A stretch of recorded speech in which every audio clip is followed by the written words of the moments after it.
Welcome to the Deep Impact Investing podcast with Kimberly Griego-Kiel of Horizon Sustainable Financial Services. In this podcast, we discuss sustainable impact investing, creating portfolios that match your values, and a variety of other topics such as financial education, social justice, and sustainable food systems. Do you want to know if your investments seek the kind of accountability from corporations that you demand? Listen in as we explore the burning question, are you investing like you give a damn?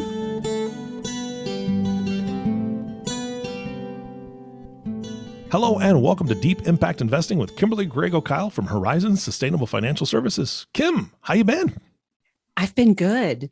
It's interesting because we haven't talked for 6 weeks? Yeah, about 6 weeks maybe? or so. Yeah. We did a bunch of pre-recordings while before I took a little sabbatical. Yeah. How was it? It was great. First of all, I spent 10 days in the UK and 6 days in London, and I'd never been before. Really? And it was amazing. The weather was perfect except for one day. I've never heard that. One day it rained. I know. From anybody who's been to London. I've never been there, but right. I've always heard, it's terrible. Right. And it was crazy beautiful. And nice. I went to Stonehenge and, I did some touristy things, and had to see a show on the West End, of course. So it was great. Right. I loved it. Oh, man. And I'm back and I guess I'm ready to work again. All right. Well, let's get to it. Yeah. So part of the time I was gone, I also went to a conference last week. It was the U.S. Social Investment Forum's annual conference.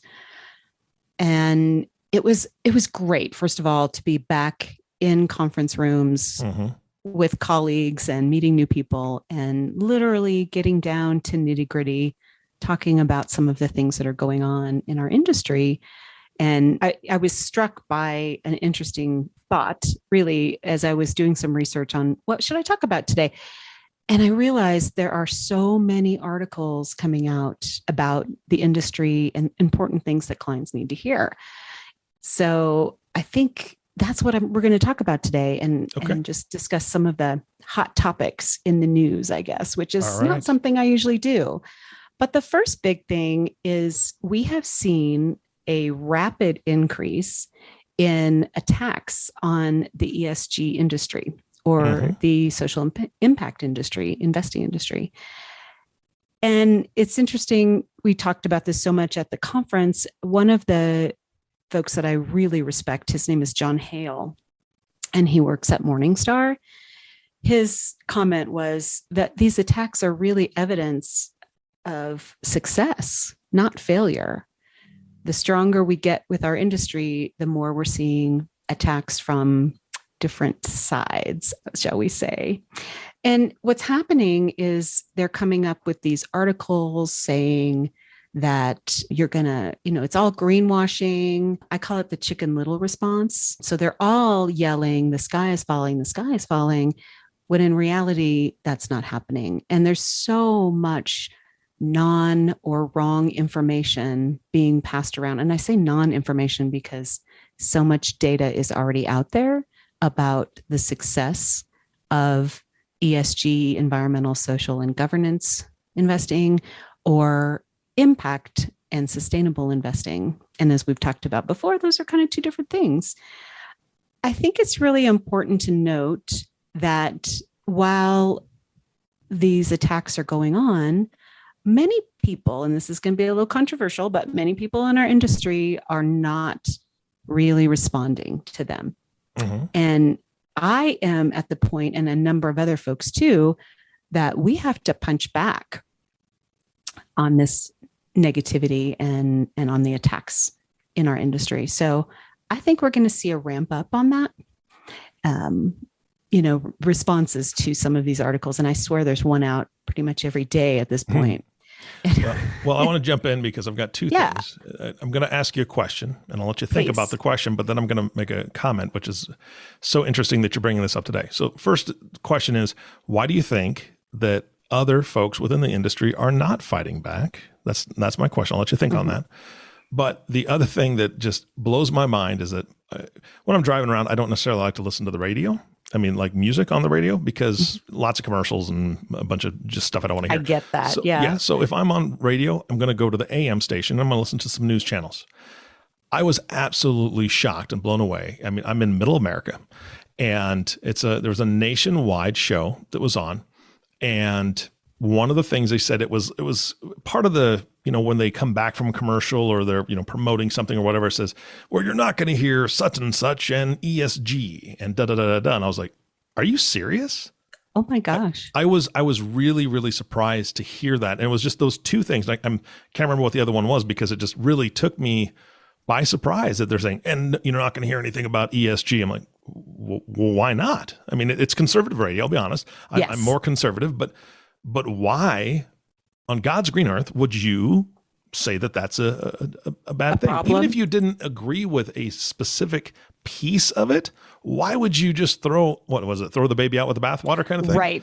That's just dumb. It is. And I hear you. And we are hearing this from lots of folks too. It's like, why this? And I think it's really a lash backwards at the more liberal side of society, shall we say, from the conservative side. And I wasn't going to bring that up, but you did. Yeah, so and I'm okay with that. It's true. It's a failure on the quote unquote side I'm on. You and I have talked about this many times. Right. And I just don't understand why there's not that middle point where they can have a true educational discussion on maybe, okay, so what is your issue with it?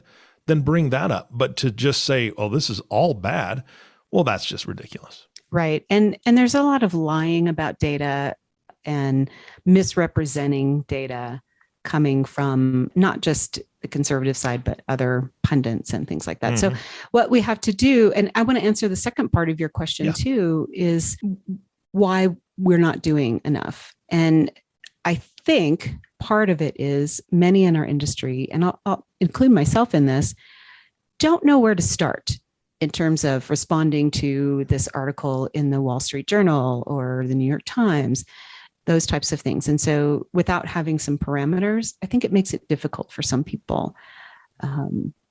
They feel as if it has to be a very formal process. And there are organizations in our industry, including USCIF, who are looking at this and trying to come up with ways for citizens, for advisors to respond to these articles. And, I have one in front of me right now that relates to a new SEC proposal. So those things are happening. We just have to be looking for them and looking at data, not words.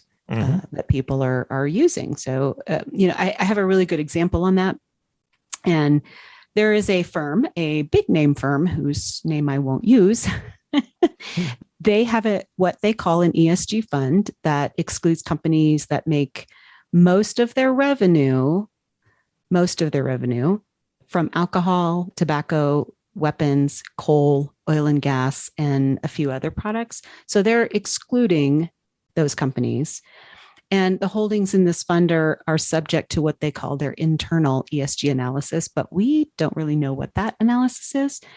They also say, and this is the big part, that 20% of the net assets of that fund can go into securities that deviate from their ESG standards. I find that really interesting. This is literally in an article that came out today, June 13th of 2022. And I know this recording will be on the list in a few weeks, but I think it's important to say that this is happening today, right now. And when we talk about deviation with assets to, what does that mean? What are they deviating to? Are they, and what we're finding is these industries or these big companies are getting fined now from the SEC. And there's another lawsuit that is coming up with another firm that is not following their diversity and equity rules that they put in place for hiring. So there's a lot of talk out there and not a lot of doing in a few firms. So that is definitely something that should be called out and dealt with. But those of us who are doing this can keep it down to data and the talking points. And I've talked about the data so many times about performance, all of this. So I'm not going to go into that piece. I really wanted to focus on the, shall we say, attacks on the industry and just make it known that, hey, we're going to keep doing what we're doing, and you can attack all you want, but we've got data to back us up. So I think that's the important piece. Well, yeah, until they're willing to bring quote unquote data to the table to to counter the facts that you already have and you've already shared with this audience. I mean, it's just them blowing wind. Right. Exactly. Yeah. So I'm going to move on to another hot topic going on right now. And so everybody knows the firm Deloitte. We recognize that name. And I did not know until today that Deloitte launched a Center for Sustainable Progress, Deloitte Center for Sustainable Progress. And they say, these are their words, that they're going to, that this center, this little offshoot, is going to focus on holistic, data-driven analysis and results-oriented thought leadership to guide their organization through their sustainability journeys. So that was interesting to me. They also, I think in May of 2022, came out with a report on they're calling it the Global Turning Point Report. I don't know. I don't know when the turning point is. Have we met the turning point for climate change? I don't know. But the reality here is that if, what they're saying, and this is, I don't know if the numbers are true, but I think it's probably pretty close, unless we really unite global leaders, everyone, on working on the zero carbon or the net zero transition, as people refer to, it could cost the global economy, they're saying, almost $180 trillion over the next 50 years. It's a lot of money. Yeah. And what we mean by that is costs and cleanup from big storms. It could be dealing with no water in areas that have lots of people, but not enough water for them. So there's a lot of different issues that this will affect. And we know that if we're not paying attention to climate change. But yeah, it's interesting. I love in the report that they mention what they call four key stages for decarbonization. And many of us in this field, long timers, have been talking about this already, but I'm just going to re-mention them. The first one that Deloitte says is important is that, of course, the public and private sectors have to unite and collaborate on the foundational framework to work on actionable change items and creating policies. And of course, some of us have been creating policy for a while, but we really need to get the government on board and continue. We at USCIF are always pushing on policy change and all of those things. The second one is similar, but we have to get business and government to cooperate and put their money where their mouth is. So they've got to make investments. They've got to make structural changes to our economy that really look at prioritizing low emission industries and accelerating our transition to a net zero world. It's really imperative at this point. And the third one is looking at the geographies of the world and their individual respective approaches to what our turning point is. And we just kind of laughed at that, but it's true. Everyone has a different turning point. If you live in sub-Saharan Africa, your turning point was probably a while ago. If you live on the coastal US or the islands in the Caribbean, the turning point has been happening for the last decade. We're seeing bigger destruction, bigger storms. Cost has certainly gone up. So we have to look at this on a regional and a global perspective. The last one, if we're following this turning point idea, society has to realize, like all of society, not just us in this impact industry, investing industry, we have to realize that there needs to be a greener future. Everything's interconnected. We have to work together and work more at reducing the carbon intensive fuels and such that we're using currently. So those are just four really simple things, and it gets a lot more detail in the report, but I thought these were important to just mention since we're just covering, topics. Yeah. And looking at these four, right? This is something we've spoken about on many podcasts before, My question is, or my concern, I guess it is that are we really going to do something unless we're affected negatively by something? In other words, what do we care about the water issue if we have water every time we go to the tap?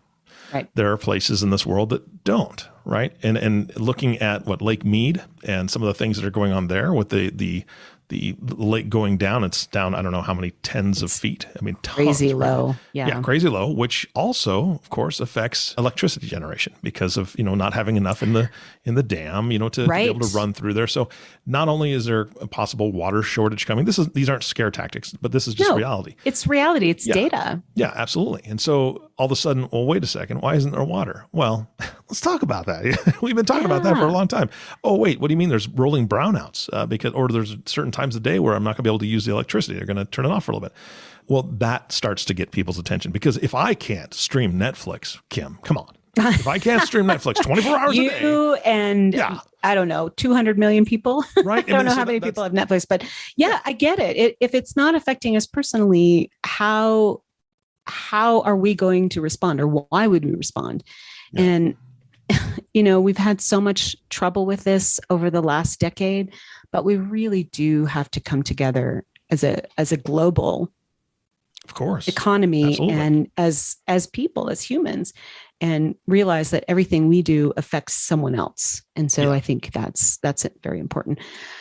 I'm hoping that we are at some kind of a turning point on that, but we'll see. I don't know. Well, you talk about globally, we need to come together. I would love to see the United States just come together. Let's start there. Oh yeah, let's start there. Again, if it's rolling brownouts or water shortages in 5 or 6 states that are a few states away from me, and it doesn't affect me, then then it's just like the war in Ukraine. Oh, it's terrible. What's going on over there is terrible. But guess what? I'm still going to the grocery store. I'm still going out with my friends to a restaurant on Friday night. And still my have life has not changed. Yeah, right? exactly. Yeah. So that's very true. I just see it as so important that people start pulling their head out of the sand, if you will, or other places, and say, hey, this is going to affect me eventually. So why not change it now? Right. Here's an important thing, or here's just a comment on this, right? So currently in New Mexico, we still have the biggest fire in the state's history burning. What? Yeah. I haven't even heard about that. See, I know. And I'm not I'm not too far You're away not that from far. It's the biggest fire in the state's history. And I'll tell you, it came 7 to 8 miles to my house, close to my house. That's how close it was. Yeah. Wow. Pretty scary when you've got dogs and chickens and goats and things you have to worry about moving. Yeah. But nobody knows that outside of our state, I don't think. So that's interesting. And it was started by the federal government, by the Forest Service. Jeez. I'm sure they meant well, I guess. Yeah, it was a prescribed burn that got out of control, and it's burned over 300,000 acres. Yeah. Oh my gosh. Crazy? Yeah. So that's the thing. It's affecting me, but is it affecting you? You're not getting that smoke in your direction. But anyway, we could go on with a lot of different examples. I want to mention a couple more things if we have enough time. Oh yeah. As I mentioned, I came back from the US SIF conference last week, and we had our annual board meeting. Reminder, I'm on the board of US SIF, which is our policymaking organization. And again, at the conference, you commented on over and over and over again that there's a lot of action that needs to be taken on this, what I'll call the continued assault of our industry. And there was a lot of comments and discussion around 2 proposed rules from the SEC. So I want to talk about those briefly, because I think they're both really important and something people may not realize. The first one we're calling the names rule. And it's very simple. If you use the word sustainable or impact or green or any of those things, the SEC wants to start looking to make sure that that's actually what you're doing in your mutual fund. Right? That's not good. A problem. Yeah, it sounds good, right? Yeah, because it also across the board will look at funds that say they're large cap value, yet maybe they're investing a lot in small cap growth. completely different style. But a number of funds have what we call style drift because they're trying to boost performance. And so they'll be looking at that too. But there's a lot of funds out there that use the letters ESG. They use the term sustainable when they're really not doing that. So I think that's not going to be as much of an issue. The second proposed rule is on climate-related disclosures, and it gets a little more complicated, but in reality, what the company is asking is, not what the company, but what the SEC is asking for is that we really, in our industry, look at the impact of all of our climate-related risks on the businesses that we're focusing on the corporations, and what the outlook for that climate-related risk is. It's looking at government management of climate-related risks. It's looking at the metrics. It's looking at targets and analyzing how funds are making that risk known and what they're doing about it. So you're talking about screening? Yes, a lot of it is screening, because if we're screening out companies, why are we doing that? What's the risk to the climate, if that's what we're saying? If we're supporting other industries, they want to know what the climate advantage is, I guess, is one way to put it. Yeah. So it's going to be interesting. So there's a lot of talk about looking at greenhouse gas emissions within funds or ETFs and trying to look at the impact of everything. And when you look at the impact of climate-related risks, there are so many, and most of them end up being financial risks. And so the SEC is saying, we're going to take a little bit closer look at what you're doing, or that's what we want to do. And while the overall idea for the rule is good, I think there's a lot of problems with some of the intricacies. And so many of us are making comments right now during the SEC comment period, because both of these are proposed rules. Yeah. So. Well, to me, it sounds like both rules are all about transparency, right? Yes, exactly. And I think that that's a very, very good thing, because if you're going to screen a company out, it's only fair to the company that they know exactly why, that's reported, so on and so forth. And that's what you guys are doing anyway, because you're telling these companies, hey, look, we don't want you to be a part of this because you do A, B, and C. Change that, and then, that's what you guys are all about, is making positive changes. Absolutely. And there's the flip side of the coin where you've got, they're going to be looking at at companies saying, okay, you're saying you're green, or you're saying, these funds are saying that they're green. And we want to make sure that the buyer of these funds, the consumer, is getting what they're looking for, which is they want to be part of this ESG movement. Then do the right thing. And that's got to be part of it. So I love that.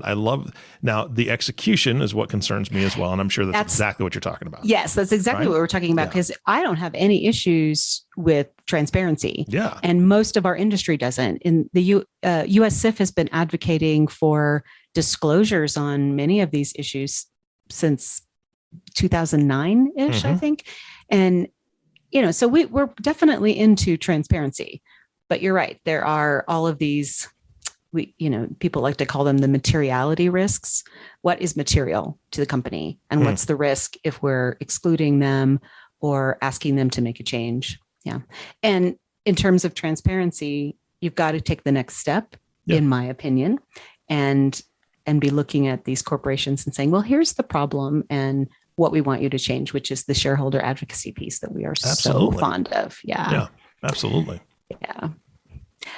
Here's the last topic of the day. All right. And I don't usually do here's what's hot, and we're going to talk about this because it's a big concern, but we got to talk about the market. It's yay. Right. Yay. It's incredibly volatile. I just looked at the market close before we started, and I was like, oh, this was a pretty bad day. We are officially back in a bear market. And, and that scares a lot of people. The market is incredibly volatile. We had a week, 2 weeks ago, I think, where the market was up and back out of bear territory. It was up quite nicely, but now we're back down. I think both the Dow and the S&P closed 3% and 4% lower today. Ouch. Which is, that hurts. And what happens is people get nervous. I mean, that's typical. We all get a little nervous, and it's really tough to watch these market drops. I've been doing this now for almost 24 years, and I have seen some pretty big bear markets in that short period of time. And I think it's important to remind clients about that it happens. We get these big downturns. And in the last 24 years, we've seen two of the largest bear markets that have ever happened. Isn't that interesting? 2007 to 2009 is considered the second worst bear market. The markets were down 57%. I don't think people realize how much stocks dropped during that time period, but there was recovery. And in 2000 to 2002, it was about a 2.5 year time period. The markets were down 49%. We also briefly hit a bear market in, I think, April of 2022, where or 2020, in April of 2020, the markets literally went crazy at the beginning of COVID, but they were back up in 3 months. That was probably, I don't know if that's the shortest bear market ever, but it was pretty darn short. But we're definitely in a position where we have inflation. There is war happening. There's just so, the political environment is tough. And so definitely we are going to have this bear market, and maybe for a little while. I don't know how long or how bad, but it's going to be there. Kim, I know that you've talked about a bear market, and I would even say that the 2020 bear market was more like the groundhog, right? Just poked his head out, said hello, and then went back in, and we were fine for a little bit longer. But can you describe or define a bear market for those that don't know the true definition? Yes. A bear market occurs when an index like the S&P 500 drops at least 20% from its recent high. 20% is a lot. Yeah. And a lot of people get really nervous if their funds or their accounts start dropping at 5% or the markets. So 20% can be a big deal, and it is hard. And that's part of our job, is to talk our clients through this process and what they may need to do individually. When you say the 20%, is there a certain amount of time that it has to be down for the 20%, or is it just like if it dropped 20% and it was down 20% for a week and then it went back up, is that just 1 week of a bear market and then it was back to bullish? It can be, which is kind of what happened in 2020. But most bear markets are not like that. It might bounce up and down above the 20, below the 20 for a while, but that extended period of time would be considered the bear market. Still considered, yeah. Okay. Yeah, absolutely. It's not a new one. It's just continued. A couple of things that are important to remember. Bear markets recover, even in these horrible ones of the last 24 years. And I want to remind investors that they shouldn't cut their contributions into their retirement accounts during a bear market, especially if you're making monthly contributions, because you're buying low.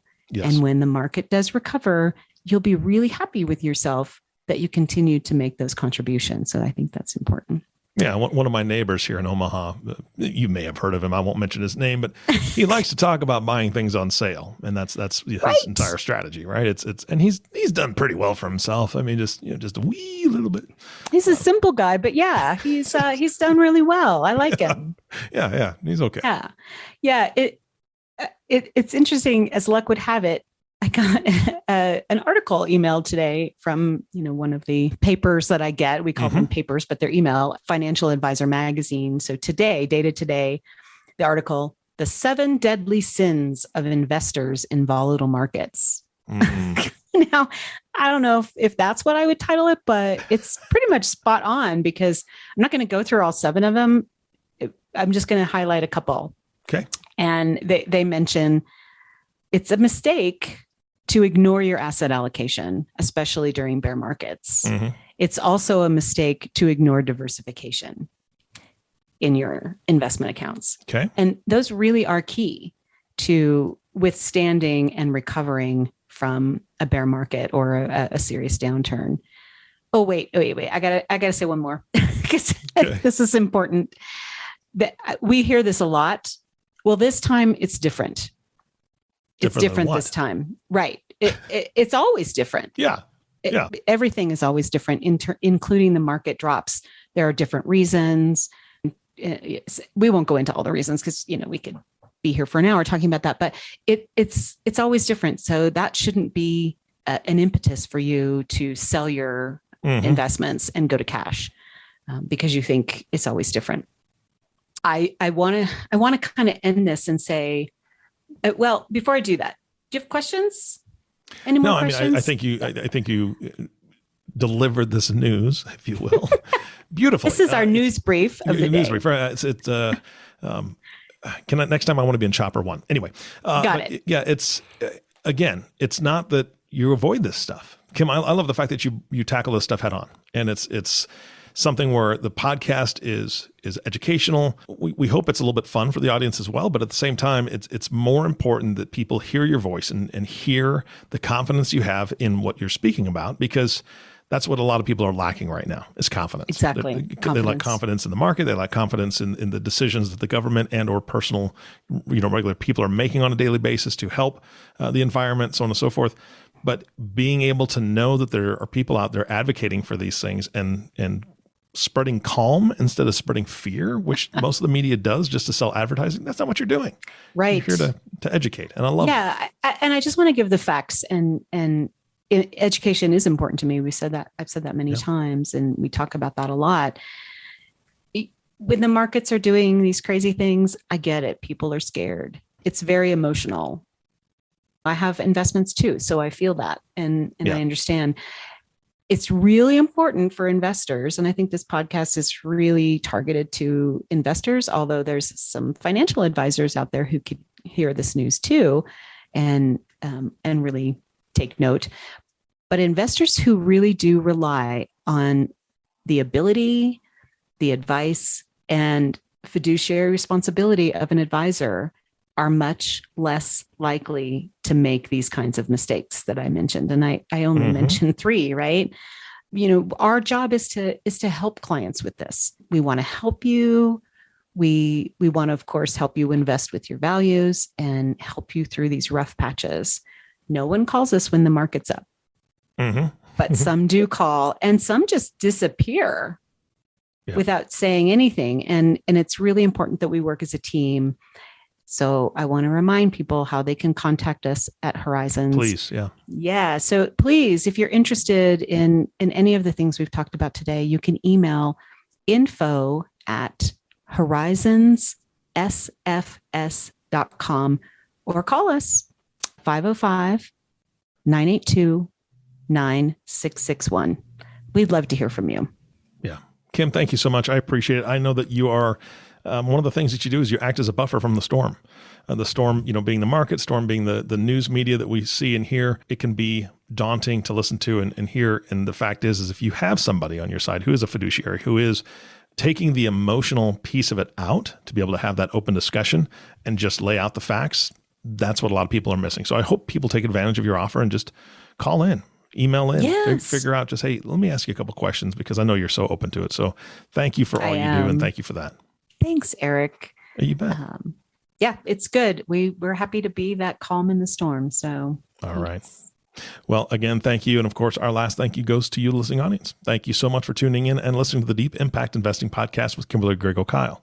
If you have not subscribed to the podcast yet, please click the subscribe now button below. This way, when Kim comes out with a new podcast, it'll show up directly on your listening device.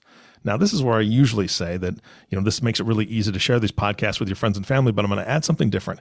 If you would please rate this podcast and write a little review on whatever podcast player you're using, that would be fantastic because that actually helps the algorithm send this podcast to other people that are searching.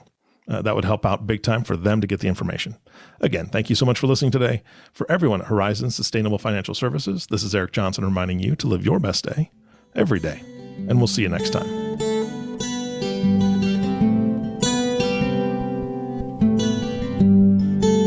Thank you for listening to Deep Impact Investing, the sustainable, responsible impact investing podcast that shows you how to invest like you give a damn. If you have questions about this podcast or topics you'd like to hear addressed on an upcoming podcast, email us at kim@deepimp.com. horizonssfs.com. Join the conversation on Twitter at horizonssustfin or give us a call at 505-982-9661. Don't forget to click the subscribe button to be notified when new episodes become available. The companies we may speak about during our podcast are not recommendations for investment. Only you and your financial advisor can determine what the right investments are for you.